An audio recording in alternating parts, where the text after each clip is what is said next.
सवाल ये है, कट कॉपी पेस्ट करके पेपर लीक करने का भाजपा जजपा का ये आजमाया हुआ तरीका है। मैं इल्जाम लगाता हूं कि खट्टर सरकार अपने चहेतों को बस इतना बता देती है, भैया एक दिन पहले जो ग्रुप 57 का पेपर हुआ उसको ध्यान से पढ़ लीजिएगा। इसकी एवज में 20, 25, 30, 35 लाख रुपए की रिश्वत मिल जाती है। तो अगर 41 सवाल का जवाब आपको पहले ही मिल गया 100 में से, तो बाकी चिंता करने की जरूरत नहीं। इसका क्या जवाब है कि ग्रुप एक दिन पहले के पेपर में अगले दिन 100 सवाल कुल हैं, 41 सवाल रिपीट हो जाते हैं। ये पेपर लीक माफिया का और पेपर लीक गिरोह का पेपर लीक करने का सबसे नायाब तरीका है। तीसरा पहलू, ग्रुप 56 का अगर आप पेपर देखें जो 7 अगस्त को हुआ, तो उसमें तो संपूर्ण घालमेल है और मैं उस पेपर की प्रतिलिपि आपको भेज रहा हूं।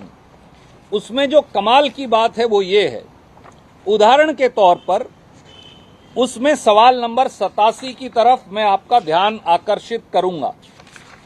सवाल नंबर 87 के अंदर लिख दिया, और मैं यहां आपको पढ़कर बताऊंगा कि झज्जर में जो बाग है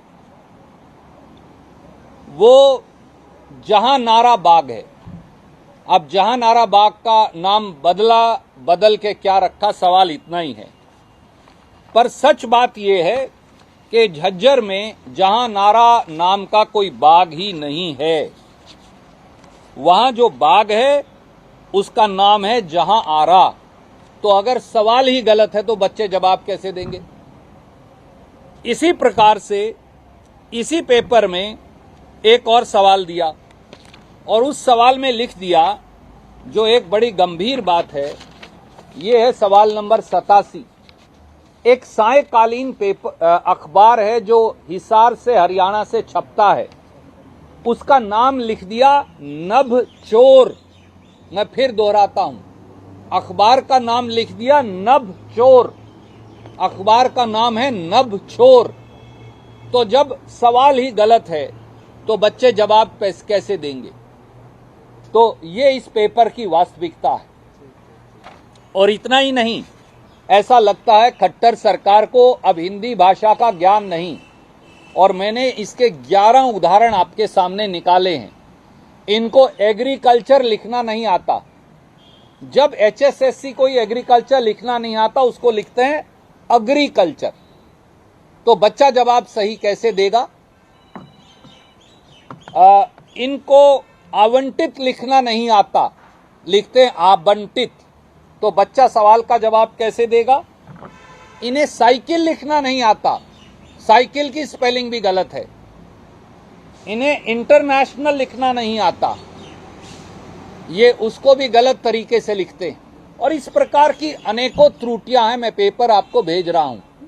अगर इतनी गलतियां हैं, खट्टर साहब आपको, दुष्यंत चौटाला को, चेयरमैन HSSC को जब हिंदी आती ही नहीं, तो बच्चे ये पेपर पास कैसे करेंगे? बात बड़ी सीधी है। एक के बाद एक भर्ती में जो लूट हो रही है, उससे ये समझ लेना चाहिए कि HPSC Hera ferry service commission और HSSC हेरा फेरी 60 सर्विस कमीशन, इसमें राजनीतिक नेक्सस है जो उच्चतम पदों पर बैठे लोगों का है। और ये HPSC और HSSC को केवल अपने डंडे से हाँक रहे हैं।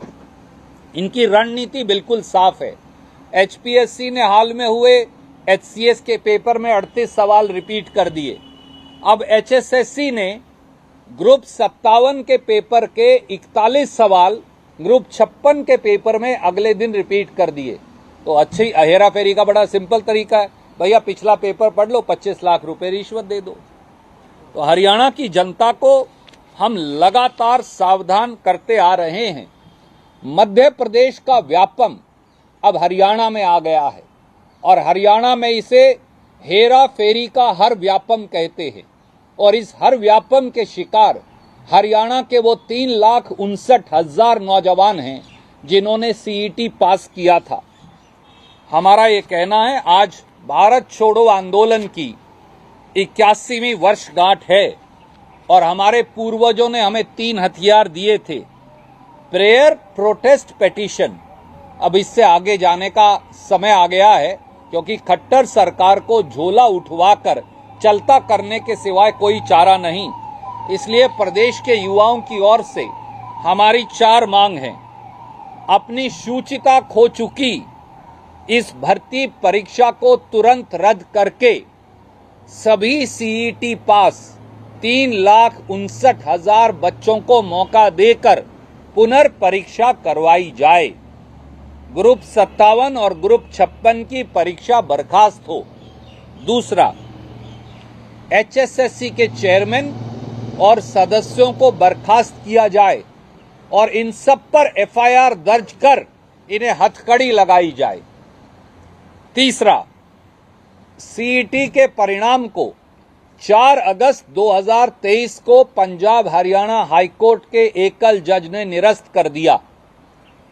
जब तक सीईटी का फाइनल रिजल्ट ना निकाला जाए और सभी 3,59,000 बच्चों को या और जो बच्चे पास पाए जाएं, उन सबको मौका ना दिया जाए, तब तक नौकरी भर्ती की परीक्षा न की जाए।